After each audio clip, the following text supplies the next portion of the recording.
வணக்கம் ஃப்ரெண்ட்ஸ். பாண்டியன் ஸ்டோரில் என்ன நடக்குதுன்னு ஒரு நட பார்த்துட்டு வரலாம் வாங்க. செந்தில் அவரோட அப்பார்ட்மெண்ட்ல உட்காந்து காலை காஃபியை குடிச்சுக்கிட்டு இருக்காரு. சோஃபாவில் ஜாலியாக உட்காந்துக்கிட்டு நியூஸ் பேப்பரை அவர் பார்த்துக்கிட்டு இருக்க மீனா அங்கே வர்றவங்க அதை பார்க்குறாங்க. இடுப்பில் கையை வச்சுக்கிட்டு இப்படியும் அப்படியும் எதையும் பார்க்குறவங்க மறுபடியும் கிச்சனுக்கு வர்றாங்க. அங்கே வந்ததுக்கு அப்புறமும் எதையும் இங்கேயும் அங்கேயுமா தேடிட்டு யோசிக்கிறாங்க. ஒரு வழியா ஆபீசர் செந்திலும் அங்க அடுப்படிக்கு வர ரெண்டு பேரும் இப்பதான் அறிமுகமானவங்க மாதிரி ஒருத்தர் பார்த்துக்கிட்டு என்ன பேசுறதுன்னு தெரியாம நிக்கிறாங்க.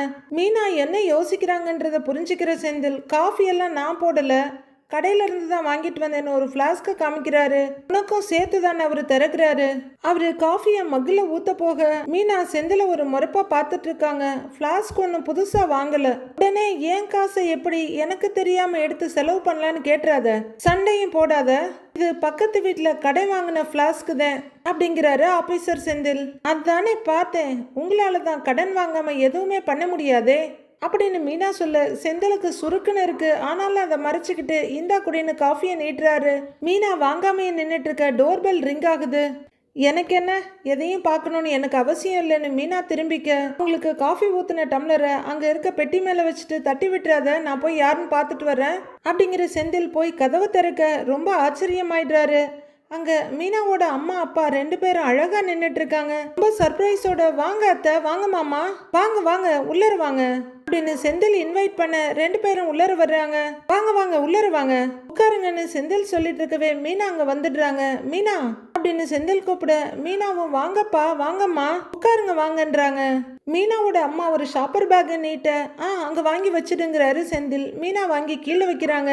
அவங்க அப்பா தான் கொண்டு வந்த ஷாப்பர் பேக்கை டீபாய் மேல வைக்கிறாரு. மீனாவோட அம்மாவும் அப்பாவும் அப்படியே வீட்டை பாக்குறாங்க. புது சோஃபா நேத்து தான் வந்துச்சுங்கிறாரு செந்தில்.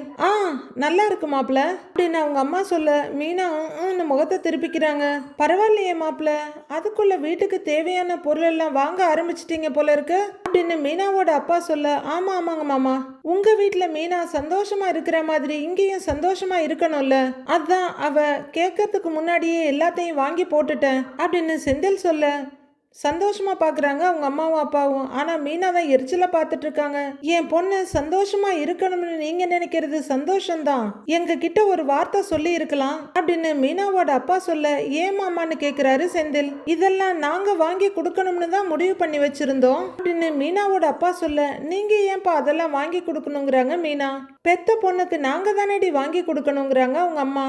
அதெல்லாம் ஒன்றும் வேண்டாங்கிறாங்க மீனா. அவங்க அப்பாவுக்கு ரொம்பவே சலிப்பா இருக்கு. இப்படிலாம் பேசாதம்மா மீனா, இப்படியெல்லாம் பேசுறத நீ கண்டுக்காத சாந்தி அப்படிங்கிற மீனாவோட அப்பா, மாப்பிள்ள ஃப்ரிட்ஜு வாஷிங் மிஷின் இதெல்லாம் வாங்கிட்டீங்களான்னு கேட்குறாரு. இன்னும் வாங்கல மாமா, வாங்கணும் அப்படின்னு செந்தில் சொல்ல, அதெல்லாம் ஒன்றும் வாங்க வேண்டாம், நாங்க வாங்கி கொடுத்துடுறோங்கிறாரு அவரு.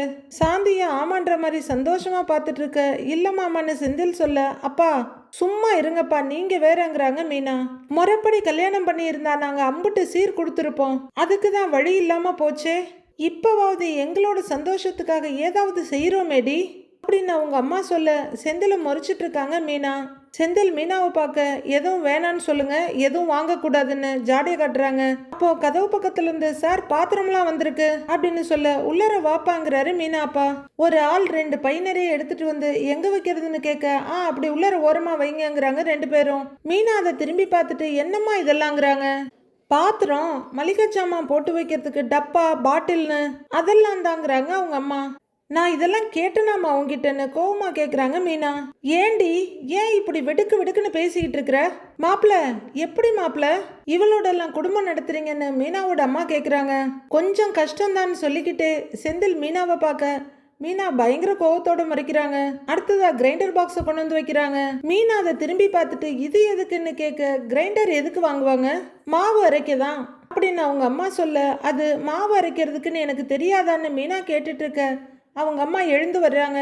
ஆமா உனக்கு தெரியும் அப்படின்னு சொல்லிக்கிட்டே அவங்க கிச்சனுக்கு போக மீனாவும் பின்னாடியே போறாங்க. கிச்சனுக்கு வர்றவங்க எல்லாத்தையும் ஒரு பார்வை பார்த்துட்டு, இன்னும் சமைக்கவே ஆரம்பிக்கல போலங்கிறாங்க மீனா கிட்ட. மீனா ரொம்பவே வெறுப்பா நின்றுட்டு இருக்காங்க. ஆமாங்கிறாங்க, காப்பி கூட வெளியில இருந்து தான் வாங்கி குடிக்கிறீங்க போல அப்படின்னு அவங்க அம்மா கேட்க கையை இறுக்கமா கட்டிக்கிட்டு அதுக்கும் ஒரு ஆமாங்கிறாங்க மீனா. நீ குடிக்கிறியான்னு கேட்க, இல்ல வேண்டாம் அப்படின்னு அவங்க அம்மா சொல்ல, சரி ரொம்ப ஹார்ஷா இருக்கும் போல நினைக்கிற மீனா வாய்ஸை கொஞ்சம் தணிச்சுக்கிட்டு, சரி டிஃபன் வாங்கிட்டு வர சொல்றேன். சாப்பிடுறியான்னு மீனா கேக்குறாங்க. ஏன் உனக்கு சமைக்கிற ஐடியாவே இல்லையா அப்படின்னு கேட்டுக்கிட்டே அவங்க அம்மா செந்தில் வச்சுட்டு போன காஃபி டம்ளரை எடுத்துட்டு பாக்ஸை ஓபன் பண்ணி பாக்குறாங்க. அப்படியே மீனாவை முறிச்சுக்கிட்டே மறுபடியும் டம்ளரை எடுத்த இடத்துலயே வைக்கிறாங்க. நான் டிரைவரை வச்சு இட்லி மாவும் தேங்காயும் வாங்கிட்டு வர சொல்றேன்.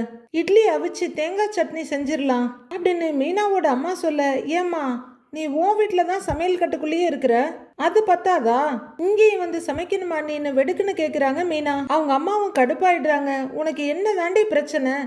பெத்து வளர்த்த அம்மா அப்பாவை விட்டுட்டு அந்த புருஷன் கூட இப்ப சாதாரணமா தான் இருக்காரு. உனக்கு என்ன வந்துச்சு? இந்த காலத்துல தனியா இருக்கிறது தான் நல்லது அப்படின்னு அவங்க அம்மா சொல்ல, கவனிக்காம சேட்டை பண்ணிட்டு இருக்க மீனா உன் அட்வைஸ் இங்க யாரும் கேட்கலமாங்கிறாங்க.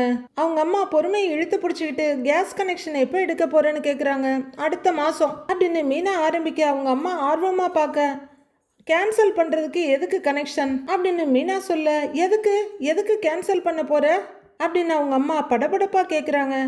எப்படியும் நான் அந்த வீட்டுக்கு தான் போக போகிறேன், அப்போ இதை கேன்சல் பண்ணி தானே ஆகணுங்கிறாங்க மீனா. திகச்சு போய் பார்க்குற அவங்க அம்மா, உங்ககிட்ட போய் பேசுகிறேன் பாரு என்ன சொல்லணும் அப்படின்னு தலையில் அடிச்சுக்கிறாங்க. ஹாலில் செந்தில்கிட்ட அவங்க மாமனார் பேசிகிட்டு இருக்காரு. மாப்பிள்ள, மீனாவுக்கு தனியாக வாழ்கிறதோட சந்தோஷம் என்னன்னு இன்னும் புரியல. கூடிய சீக்கிரம் அதெல்லாம் புரிஞ்சுக்கிட்டு சரியாயிடும், கவலைப்படாதீங்கிறாரு அவங்க அப்பா. ஆனா நல்லது மாமாங்கிறாரு செந்தில். ஆமா மாப்பிள்ள, மீனா சரியாயிடுவா அப்படின்னு மீனாவோட அப்பா சொல்ல விரக்தியில இருக்க செந்திலும் நம்ம தலையாட்டுறாரு. ஆனா அப்படின்னு இழுக்கிற மீனாவோட அப்பா, உங்க வீட்டு ஆளுங்களை நினைச்சாதான் எனக்கு பயமா இருக்குங்கிறாரு. ஏன் அப்படி சொல்றீங்க மாமா? நான் ஆபீசர் செந்தில் கேட்க, மகனும் மருமகளும் இல்லாம எங்களால இருக்க முடியலன்னு அவங்க ஏதாவது சென்டிமெண்டா பேசி கேசி கூட்டிட்டு போயிடுவாங்களோன்னு பயமா இருக்கு. மீனாவும் அதுக்கு தயாரா இருக்கிற மாதிரி தான் தோணுது அப்படின்னு மீனாவோட அப்பா சொல்ல, அப்படிலாம் அவங்க பண்ணிட மாட்டாங்க. ஒருவேளை அவங்க அப்படி கூப்பிட்டாலுமே நான் போக மாட்டேங்கிறாரு செந்தில். இம்புட்டு உறுதியா இருக்கீங்கன்னா எனக்கு சந்தோஷம்தான். இங்க பாருங்க மாப்பிள்ள, வீட்டுக்குன்னு உங்களுக்கு எப்ப என்ன தேவைப்பட்டாலும் முதல்ல எனக்கு தான் நீங்க போன் பண்ணணும். அடுத்த நிமிஷம் நான் இங்க வந்து நிப்பேன். ஓகேவான்னு மீனாவோட அப்பா கேட்க, பரவாயில்ல மாமா நான் பாத்துக்கிறேங்கிறாரு ஆபீசர். மாப்பிள்ள, மீனாவை நினைச்சு நீங்க கவலைப்படாதீங்க, மீனாவுக்கு நான் புத்திமதி சொல்றேன் அப்படின்னு மீனாவோட அப்பா சொல்றாரு. ஏதோ இவர் சொன்னவன்னு அவங்க அப்படியே கேட்டுடுற மாதிரி தான். கண்டிப்பா சொல்லுங்க மாமா, ஆனா இங்க வச்சு வேண்டாம், அவ ஆபீஸ்ல வச்சோ இல்ல உங்க வீட்டுக்கு வர வச்சோ அங்க சொல்லுங்கிறாரு செந்தில். நான் சொல்றேன் மாப்பிள்ள, நீங்க கவலைப்படாதீங்க அப்படின்னு மீனாவோட அப்பா சொன்னார். இவ ஏதாவது கேட்பாளா இல்ல இப்படியே தான் இருப்பாளான்னு செந்தில் கவலையோட பார்த்துட்டு இருக்காரு. இங்க வேல்ஸ் வீட்ல சுகன்யா உட்பட 4 லேடிஸ் உட்காந்து காஃபி குடிச்சிட்டு இருக்காங்க டைனிங் டேபிள்ல. அப்போ ஆத்தா அப்படின்னு கூப்பிட்டுட்டு வர்ற பழனி, எல்லாரும் இங்கே தான் இருக்கீங்களா அப்படின்னு வர இன்னும் 2 சேர் இருக்கும் போதே உட்காருங்கன்னு எழுந்து இடம் கொடுக்குறாங்க சுகன்யா. தம்பி காஃபி குடிக்கிறீங்களான்னு வடிவு கேட்க, இல்ல வேண்டாம் நீ இப்பதான் அங்கன்னு பழனி சொல்லிட்டு இருக்கும் போதே உட்காருங்க அப்படின்னு சுகன்யா அவரோட கையை பிடிச்சி அவங்க இடத்துல உட்கார வைக்கிறாங்க. என்ன இவ இவ்வளோ அக்கறையா இருக்காளே அப்படின்னு பார்த்துக்கிட்டே பழனி உட்கார, ஏன்பா பழனி நீ எப்போ வருவேன்னு நான் பார்த்துக்கிட்டே இருந்தேன் அப்படின்னு பாட்டி சொல்ல, என்னம்மான்ற மாதிரி ஆர்வமாக பார்க்குறாரு பழனி. கதிர் எனக்கு ஒரு ஃபோட்டோ கொடுத்தான்ல, அதை என் ரூமில் கொஞ்சம் மாட்டி விடுறியா அப்படின்னு பாட்டி கேட்க, அதுக்கு என்ன ஆத்தா, தாராளமாக மாட்டி கொடுத்துட்டா போச்சு அப்படின்னு பழனி சொல்ல, சரின்னு பாட்டி சந்தோஷமா சொல்றாங்க. ஆனா உன் மகன்க 2 பேரும் இதை வச்சு சண்டையெல்லாம் போட மாட்டாங்களே அப்படின்னு பழனி கேட்க, பாட்டியோட முகம் சுண்டி போயிடுது. கொழுந்தனாரே, போட வேண்டிய சண்டையெல்லாம் நேத்தே வீட்டுக்கு வந்து போட்டுட்டாக அப்படின்னு மாறி சொல்ல, டேய் அவனுங்க ஏதாவது சொன்னா நான் பாத்துக்கிறேன், நீ மாட்டி கொடுப்பாங்கிறாங்க பாட்டி. சரி போட்டோன்னு சொல்லிக்கிட்டே எழுந்திருக்கிற பழனி, எடுங்க மாட்டிடுவோன்ட்டு திரும்ப நெட்டவேலும் கட்டவேலும் வந்து நிக்கிறாங்க. மூக்கு வேர்த்த மாதிரி வந்து நிக்கிறாங்க பாரு, கரெக்டா வந்துட்டாங்களே அப்படின்னு முனைகிக்கிட்டு எழுந்த இடத்துலயே உட்கார்றாரு பழனி. வாடா பழனி அப்படின்னு சொல்லிக்கிட்டே முத்துவேல் உட்கார, மாரியும் வடிவம் எழுந்து நிக்க, மாறி உட்கார்ந்து இருந்த இடத்துல சக்திவேல் உட்கார்ந்துக்கிறாரு. எப்படிடா இருக்கான் உன் மச்சான்? என்ன ஊருக்கு முன்னாடி பெரிய மனுஷன் ஆயிட்டான்ற சந்தோஷத்துல இருக்கானா அப்படின்னு சக்திவேல் கேட்க, பழனிவேல் பேசாம பார்வையை தாழ்த்திக்கிறாரு. டேய் ஏண்டா நேத்து கதையை இன்னும் விடவே இல்லையா நீ அப்படின்னு பாட்டி கேட்க, ஆத்தா அப்படியே விடுற விஷயமா நேத்து நடந்தது அப்படிங்கிற சக்திவேல் பழனிக்கிட்டு திரும்பி, ஏய் பழனி அவனை நாள் குறிச்சு வச்சுக்க சொல்லு, கூடிய சீக்கிரமே நாங்க எப்படி அவமானப்பட்டோமோ அதை விட பல மடங்கு அவமானத்தை அவன் அனுபவிக்க போறான் அப்படின்னு சக்திவேல் வெறி பிடிச்ச மாதிரி கத்த, ஐயோ அண்ணா உனக்கு வேற வேலையே இல்லையா அப்படின்ற மாதிரி பாக்குறாரு பழனிவேல். ம், இவனும் நிம்மதியா இருக்க மாட்டான், இருக்கவங்களையும் நிம்மதியா இருக்க விட மாட்டான்னு பாட்டி சலிப்போட முகத்தை திருப்பிக்க சக்திவேல் கண்ணுல பயங்கர வெறியோட அவனை அனுபவிக்க வைக்காம விட மாட்டேன்டா அப்படின்னு கத்த எல்லாருக்குமே சங்கடமா இருக்கு. இப்படியே விட்டு அந்த வெறிநாய் குலைச்சிட்டே இருக்கும்னு நினைக்கிற வடிவு. ஏங்க உங்களுக்கு காஃபி கொண்டு வரட்டுமான்னு முத்துவேல் கிட்ட கேட்க அவரு வேண்டாங்கிறாரு. ஏங்க உங்களுக்கு என்ன மாறி கேட்டுட்டு இருக்காங்க சக்திவேல் கிட்ட.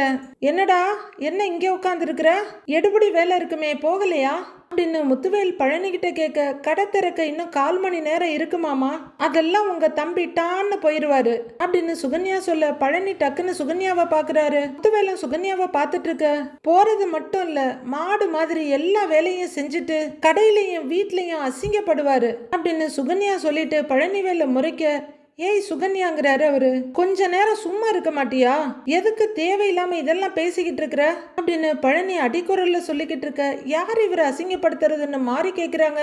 யாருன்னு முத்துவேலும் கேட்க, வேற யாரு, எல்லாம் பாண்டியண்ணன் தான் அப்படின்னு சுகன்யா சொல்ல எல்லாரும் என்னன்ற மாதிரி பாக்குறாங்க.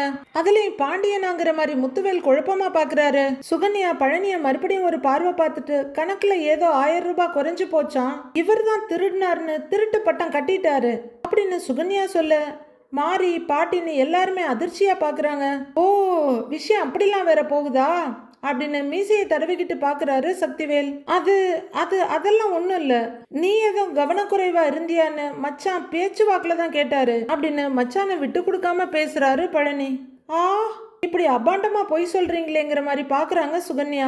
சக்திவேல் பழனியை ரொம்ப இலக்காரமா பார்க்க, அப்படிலாம் ஒன்னும் கேட்கல அவரு, இவர் தான் திருடினார்னு அடிச்சு பேசினாரு அப்படின்னு சுகன்யா அடிச்சு சொல்ல, ஐயோ சுகன்யா நீ சும்மாவே இருக்க மாட்டியாங்கிற மாதிரி பாக்குறாரு பழனி. அத்தாச்சியும் பாண்டியண்ணனையும் தவிர்த்து எல்லாருமே அந்த வீட்டுல சின்ன பசங்க, அவங்க முன்னாடி வச்சு அப்படி திட்டுறாரு அப்படின்னு சுகன்யா சொல்லிக்கிட்டே போக அதிர்ச்சியோட பாத்துட்டு இருக்காங்க எல்லாரும். இவரும் இல்ல மச்சான் நொல்ல மச்சான்னு கெஞ்சிக்கிட்டு இருக்காரு அப்படின்னு சுகன்யா சொல்லிக்கிட்டே இருக்க, ஐயோன்னு தவிப்போட உட்கார்ந்து இருக்காரு பழனி. சக்திவேல் பயங்கர கோபமாயிட்டு இருக்க, புத்தி இல்லையாடா உனக்கு அப்படின்னு முத்துவேல் கேக்குறாரு. அண்ணே ஆத்து நிறைய ஏதோ போயிட்டு இருந்தாலும் நக்கி தான் குடிப்பாங்க, அதே மாதிரி தான் இவனும். ஏண்டா இங்க எங்ககிட்ட இவ்வளோ பெரிய சொத்து செல்வாக்கு எல்லாம் இருக்கு, இதை விட்டுட்டு ஏண்டா அந்த பரதேசி பாண்டிய வீட்டுல போய் அடிமை வேலை பார்த்துட்டு இருக்கிற, திருட்டு பட்டம் வேற வாங்கிட்டு வந்திருக்கிற, வெக்கமா இல்லையாடா உனக்கு அப்படின்னு கத்துற சக்திவேல். உனக்கு வெக்கமா இல்லடா, ஆனா வேல்ஸ் குடும்பம் எங்களுக்கு வெக்கமா இருக்கு, எங்க மானத்தை வாங்கறதுக்குன்னே வந்து பிறந்திருக்கான் அப்படின்னு சக்திவேல் கத்த பழனிவேல் பாவம் தலை குனிஞ்சு உட்கார்ந்து இருக்காரு. அதெல்லாம் இல்லையே அவனுக்குன்னு முத்துவேலும் ஆதங்கப்படுறாரு. இருந்தா அவன் ஏன் அந்த பரதேசி வீட்டுக்கு போயிருக்க போறான் அப்படின்னு சக்திவேல் சொல்லிட்டு இருக்க பழனிவேல் எந்திரிக்கிறாரு. எங்க போறீங்க, உட்காருங்க அப்படின்னு சுகன்யா அவரை பிடிச்சி உட்கார வைக்கிறாங்க. பழனி ரொம்பவே சங்கடத்தோட சுகன்யாவை பார்த்துக்கிட்டு இருக்க, அசிங்கப்படுறதும் அவமானப்படுறதும் இவருக்கு வேணா புதுசா இல்லாம இருக்கலாம், ஆனா எனக்கு அப்படி இல்லைல்ல, என் கண்ணு முன்னாடியே இவர் அசிங்கப்படுறதை என்னால பார்த்துக்கிட்டு இருக்க முடியாது. மாமா இவருக்கு தொழில் ஆரம்பிச்சு கொடுக்குறேன்னு சொன்னீங்கல்ல, அதை செய்வீங்களா மாட்டீங்களான்னு சுகன்யா முத்துவேல் கிட்ட நேரடியா கேக்குறாங்க. நாங்க ரெடியா தான் இருக்கோம், இவன் தான் ஒத்துக்க மாட்டேங்கிறானே அப்படின்னு முத்துவேல் சொல்ல, ஏன்பா பழனி இங்க பாரு, இம்புட்டு நாளாதான் நீ எப்படியோ இருந்த, இனிமேலாவது நீ உன் வாழ்க்கையை பார்க்க வேணாமாப்பா அப்படின்னு பாட்டி கேட்க, அம்மாவையே பார்த்துட்டு இருக்க பழனி, ஆத்தா இப்பவும் என் வாழ்க்கையை நான் தானே பார்த்துக்கிட்டு இருக்கிறேன் அப்படிங்கிறாரு. அதுக்கு இல்லடா, உன்னை நம்பி ஒரு பொண்ணு வேற வந்திருக்கா அப்படின்னு பாட்டி சொல்ல, இவளா என்ன நம்பியா வந்திருக்கிறா அப்படிங்கிற மாதிரி பாக்குறாரு பழனி. அதெல்லாம் இவருக்கு புரியவே புரியாது அப்படின்னு சுகன்யா சொல்ல, எங்க கூட மில்லுக்கு வரியான்னு கேக்குறாரு முத்துவேல். பழனி ஒன்னும் சொல்லாம இருக்க, இனிமே அவன் மில்லுக்கு வந்து இதுக்கு மேல என்ன தெரிஞ்சுக்க போறான், அதெல்லாம் ஒன்றும் வேண்டாம்ப்பா, தெரிஞ்ச வேலை என்னமோ அதை மட்டும் செய்யட்டும், ஒரு மளிகை கடை மட்டும் அவனுக்கு ஆரம்பிச்சு கொடுத்துடுங்க, அது போதுங்கிறாங்க பாட்டி. அதை செய்யுங்கன்னு சுகன்யா சொல்லிட்டு இருக்க, ஐயோ ஆத்தா அதெல்லாம் ஒன்றும் வேணாம் ஆத்தா அப்படின்னு பழனி சொல்லிக்கிட்டு இருக்க, தம்பி அதுதான் நல்லது அப்படின்னு மாரியம் சொல்றாங்க. இல்லை நீ அதெல்லாம் வேண்டான்னு பழனி சொல்ல, தம்பி அப்படின்னு வடிவு கூப்பிட அங்க திரும்புறாரு. அடுத்து குழந்தை குட்டின்னு ஆகும், செலவும் கூடிக்கிட்டே தானே இருக்கும், அப்ப போய் யார் கையையோ எதிர்பார்த்து நிக்க முடியாதுல்ல தம்பி அப்படின்னு வடிவு சொல்ல, இல்ல நீ அது நான் என்ன சொல்ல வர்றேன்னு உங்களுக்குன்னு பழனி மென்னு முழுங்கிட்டு இருக்க, இதோ பாரு உன் அக்கா கிட்ட இருந்தோ உன் மாமா கிட்ட இருந்தோ உன்னை யாரும் பிரிச்செல்லாம் கூட்டிட்டு வரமாட்டாங்க, நீ அந்த வீட்லயும் இந்த வீட்லயும் மாறி மாறி இருந்துக்க, அப்படியே உன் பொழப்பையும் பார்க்கணும் இல்லப்பா, இல்லைன்னா ரொம்ப கஷ்டமாயிடும்டா அப்படின்னு பாட்டி ரொம்ப இதமா சொல்றாங்க. ஆனா நான் எப்படி இது விஷயமா மச்சாங்கிட்ட போய் பேச முடியுங்கிறாரு பழனி. ஏன் பேச முடியாது, ஆயுசுக்கும் அடிமையா இருக்கேன்னு ஏதாவது அக்ரிமெண்ட் போட்டு கொடுத்துருக்கிறியா அப்படின்னு முத்துவேல் கேட்க பழனி பேசாம தலை குனிஞ்சு உட்கார்ந்துருக்காரு. ஏய், முதல்ல எதுக்கு அவங்கிட்ட சொல்லணுங்கிறேங்கிறாரு சக்திவேல். அது எப்படி நான் சொல்லாம இருக்க முடியும் அப்படின்னு பழனி கேட்க, இப்ப என்னடா உனக்கு, அதான் பிரச்சனையா? கவலையை விடு, மாப்பிள்ளை கிட்டையும் கோமதி கிட்டையும் நான் பேசுறேங்கிறாங்க பாட்டி. இல்ல ஆத்தா, வேணாம் வேணாம், அது சரியா வராது அப்படின்னு பழனி சொல்ல, நான் பேசவா அண்ணங்கிட்ட அப்படின்னு சுகன்யா கேட்க, பழனி சுகன்யாவை பாக்குறாரு. அவமானப்படாம திருட்டு பழி சுமக்காம சுய மரியாதையோட வாழ ஆசைப்படுறோன்னு நான் சொல்லட்டுமா அப்படின்னு சுகன்யா கேட்க, ஏய் ஏய் ஏய், வேணா வேணா விடுங்கிறாரு பழனி. தயவு செஞ்சு அப்படியெல்லாம் எதுவும் போய் பேசி வச்சிடாத. பேசுறேன் மச்சாங்கிட்ட, நானே பேசிக்கிறேன், நேரம் பார்த்து நானே பேசிடுறேன் அப்படின்னு பழனி சொல்ல, நீ பேசுவியா, நம்பலாமா அப்படின்னு ஒருத்தரும், எப்ப பேசுவ என்னன்னு பேசுவேன்ற மாதிரி ஒருத்தரும் ஆளாளுக்கு பழனியவே பார்த்துட்டு இருக்காங்க. எல்லாரும் நம்பாம பாக்குறத பார்த்து, நான் பேசுறேன் பேசுறேன் அப்படிங்கிறாரு பழனி. பேசுனா சரி, சீக்கிரமா அதை செய்யுங்கிற மாதிரி பாக்குறாங்க பாட்டி. ஐயோ, வசமா வந்து மாட்டிக்கிட்டோமான்ற மாதிரி பாக்குறாரு பழனி. ராஜியும் அரசியும் ரோட்ல நடந்து வந்துட்டு இருக்க, ரோட்ல ஓரமா நிக்கிற குமரவேலை பார்த்ததும் ரெண்டு பேரும் முகம் சுண்டி அப்படியே நிக்கிறாங்க. அவரு வண்டியை ஓரமா நிறுத்திட்டு பக்கத்துல நிக்கிறாரு. அரசின்னு கூப்பிட அரசி பார்வையை வேற பக்கம் மாத்திக்கிறாங்க. அரசி வா, நாம போலாம் அப்படின்னு ராஜி சொல்ல ரெண்டு பேரும் நடக்கிறாங்க.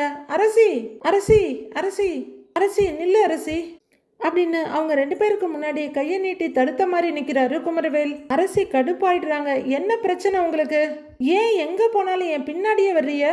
எங்க அண்ணனுங்க கையால 4 அடி வாங்கினாதான் அடங்குவீங்களா அப்படின்னு அரசி கேட்க, உன்கிட்ட கொஞ்சம் பேசணும் அரசிங்கிறாரு குமரவேல். உன்கிட்ட பேசுறதுக்கு எனக்கு ஒண்ணுமே இல்ல அப்படின்னு அரசி சொல்ல, ராஜி என்கிட்ட பேச சொல்லு ராஜிங்கிறாரு. என்னன்னா பேச சொல்றேங்கிற மாதிரி ராஜி பார்க்க, ராஜி ஒரு நிமிஷம் என்கிட்ட பேசுங்கிறாரு குமரவேல். இங்க பாருங்க, 5 நிமிஷம் இல்ல 5 செகண்ட் கூட நான் உங்க கூட பேச மாட்டேன் அப்படின்னு அரசி சொல்ல, கெஞ்சலா ராஜியை பாக்குறாரு குமரவேல். ராஜி ப்ளீஸ் ராஜி அப்படின்னு குமரவேல் கெஞ்ச, அதான் பேச விருப்பம் இல்லைன்னு சொல்றால, விட வேண்டியது தானே, எதுக்கு இப்படி தேவையில்லாம தொந்தரவு பண்ணிக்கிட்டு இருக்கிற அப்படின்னு ராஜி கேட்க, ஐயோ ராஜி, நான் தொந்தரவெல்லாம் பண்ணல, அரசி கிட்ட மன்னிப்பு கேட்க தான் வந்தேன் அப்படின்னு குமரவேல் சொல்ல, இதோ பாருங்க, என் பொறுமைக்கும் ஒரு எல்லை இருக்கு. சும்மா பின்னாடி வந்து மன்னிப்பு கேட்குறேன், மாங்காய் ஊறுகாய் கேட்குறேன்னு இப்படியே நின்னீங்க, எனக்கு கெட்ட கோபம் வந்துடும். அப்புறம் மறுபடியும் நான் போலீஸ் ஸ்டேஷன் போய் கம்ப்ளைண்ட் கொடுக்க வேண்டிய நிலைமை வந்துடும்னு அரசி மிரட்டுறாங்க. கம்ப்ளைண்ட் கொடு அரசி அப்படின்னு குமரவேல் சாதாரணமா சொல்ல, அசந்து போய் பாக்குறாங்க அரசி. நான் ஜெயிலுக்கு போறேன், நான் பண்ணின தப்புக்கெல்லாம் தண்டனை அனுபவிக்கிறேன், எனக்கு தேவைதான்னு குமரவேல் சொல்ல, அண்ணி என்ன நீ இவரு லூசு மாதிரி பேசிட்டு இருக்காரு அப்படின்னு அரசி கத்த, அண்ணே நீ போனேங்கிறாங்க ராஜி. நான் அரசி கிட்ட பல தடவை மன்னிப்பு கேட்டுட்டேன் ராஜி, என்ன மன்னிச்சுட்டேன்னு ஒரு வார்த்தை கூட சொல்ல மாட்டேங்கிறா. இவ வாயால ஒரு தடவை என்ன மன்னிச்சுட்டேன்னு சொல்ல சொல்லு, நான் இங்க இருந்து போயிடுறேன் அப்படின்னு குமரவேல் கெஞ்சிக்கிட்டு நிக்க, இங்க பாருங்க, உங்க குடும்பத்தை யோசிச்சு போனா போகுது தொலைஞ்சு போகுதுன்னு உங்களை நான் விட்டுருக்கேன், உங்களை நான் மன்னிக்கிறதெல்லாம் இந்த ஜென்மத்திலேயே நடக்காது அப்படின்னு அரசி சொல்லிட்டு முகத்தை திருப்பிக்க, இப்ப நான் புது ஆளா மாறி உன் முன்னாடி வந்து நின்னுட்டு இருக்கேன், நீயும் ஒரு புது ஆள் கிட்ட பேசுற மாதிரி என்கிட்ட பேசு அரசி அப்படின்னு குமரவேல் சொல்ல, ஐயோ இந்த மடையனுக்கு என்ன சொன்னாலும் புரிய மாட்டேங்குதுன்னு உச்சி கொட்டிட்டு நிக்கிறாங்க அரசி. ராஜிக்கும் சலிப்பும் சங்கடமா இருக்கு. ஐயோன்னு நெத்தியில கை வச்சுக்கிறவங்க, அண்ணே சகிக்கல அண்ணே, நீ பேசுறதெல்லாம் கேட்கும்போது கன்றாவியா இருக்கு, தயவு செஞ்சு போ அப்படின்னு ராஜி சொல்ல, ராஜின்னு கெஞ்சலா கூப்பிடுறாரு. இப்படி வந்து நின்று பேசுறத நாங்க வீட்டுல சொன்னா என்ன ஆகும்னு யோசிச்சு பாரு அப்படின்னு ராஜி சொல்லிட்டு இருக்க, ஏக்கத்தோட அரசியை பார்த்துட்டு இருக்காரு குமரவேல். இனி எல்லாம் மாமா சும்மா இருக்க மாட்டாரு, இவ அண்ணன்களும் சும்மா இருப்பாங்களா, வெட்டு குத்துன்னு ஆயிடும்னு, அதெல்லாம் நடக்க வேணான்னு நினைச்சினா தயவு செஞ்சு இங்க இருந்து போ, போன்னே போ அப்படின்னு ராஜி கையெடுத்து கும்பிடுறாங்க. குமரவேல் அப்படியே ஏக்கத்தோட அரிசியை பார்த்துக்கிட்டே நிக்க, அரசி இவன் போற மாதிரி தெரியல, வா நாம போவோம் அப்படின்னு அரிசியை கூப்பிட்டுக்கிட்டு ராஜி நடக்க, அரசி அப்படின்னு கூப்பிட்டுக்கிட்டே குமரவேல் அங்கேயே நிக்க, ராஜி மட்டும் திரும்பி திரும்பி பார்த்துக்கிட்டே போறாங்க. குமரவேல் ஏக்கமும் யோசனையுமா பார்த்துட்டு இருக்க, அரசி திரும்பி கூட பார்க்காம போயிடுறாங்க. ஆஹா, அத்தை பண்ற வடையை அடிச்சுக்கவே முடியாது அப்படின்னு வேற முகத்தோட வந்து உட்கார்ந்துருக்காங்க மீனா பாண்டியன் வீட்டுல. பக்கத்துல உட்காந்து வடை சாப்பிட்டுட்டு இருக்க அரசி, அண்ணி நீங்க வந்தாதான் வடை போண்டா எல்லாம் பண்றாங்க, இல்லைன்னா சுண்டலை வச்சு கொலை பண்றாங்கன்னு அரசி கம்ப்ளைண்ட் பண்ணிட்டு இருக்காங்க. அங்க கோர முகத்தோட நின்றுட்டு இருந்த மீனா இங்க வேற முகத்தோட ஜாலியா உட்காந்து பேசிட்டு இருக்காங்க. அப்போ இன்னொரு தட்டில் வடையை எடுத்துக்கிட்டு ஏய் என்னடி குறை சொல்லிட்டு இருக்க என்னைய பத்தின்னு அங்க வர்றாங்க கோமதி. ஒன்னும் இல்லைன்னு அரிசி சொல்ல இந்தா எவ்வளவு வடை வேணுமோ எடுத்து சாப்பிடுன்னு ஒரு பிளேட்டோட வடையை கொண்டு வந்து வைக்கிறாங்க கோமதி. எம்பிட்டு அத்தை என்கிட்ட இருக்கு அப்படின்னு மீனா சொல்ல சாப்பிட்றி சூடா இருக்குன்னு சொல்லிக்கிட்டு இன்னும் 2 வடை எடுத்து தட்டில் வைக்கிறாங்க கோமதி. போதும் போதும் அப்படிங்கிற மீனா எடுத்துக்கோன்னு அரசிக்கிட்ட நீட்டுறாங்க. அப்போ ராஜி மீனாவை பார்த்தது சந்தோஷமா அக்கா அப்படின்னு துள்ளி குதிச்சிட்டு வந்து பக்கத்துல உட்காந்துக்கிறாங்க. கொஞ்சோண்டு சந்தில உட்காந்து மீனாவை கட்டி பிடிச்சிக்க மீனா நகர்ந்து இடம் கொடுக்குறாங்க சிரிச்சுக்கிட்டு. இந்தா அப்படின்னு அவங்க வடை பிளேட்டை நீட்ட ராஜி வடை எடுத்துட்டு இருக்காங்க. என்ன டிராவல்ஸ் ஓனரமா இந்நேரத்துக்கு வந்திருக்கீங்கன்னு கேக்குறாங்க கோமதி. அக்கா வந்திருக்காங்கன்னு மெசேஜ் போட்டிருந்தாங்கல்ல அதான் வந்தேங்கிறாங்க ராஜி. மீனாவும் ராஜியும் ஒருத்தர் பார்த்து ஒருத்தர் சிரிச்சுக்க சரி உங்க 2 பேருக்கும் டீ எடுத்துட்டு வருவாங்கிறாங்க கோமதி. இல்லத்த வேண்டாம் இப்பதான் உங்க பையன் வாங்கி கொடுத்தாரு அப்படின்னு ராஜி சந்தோஷமா சொல்றாங்க. பாரேண்டி அப்படிங்கிற மாதிரி பாக்குறாங்க கோமதி.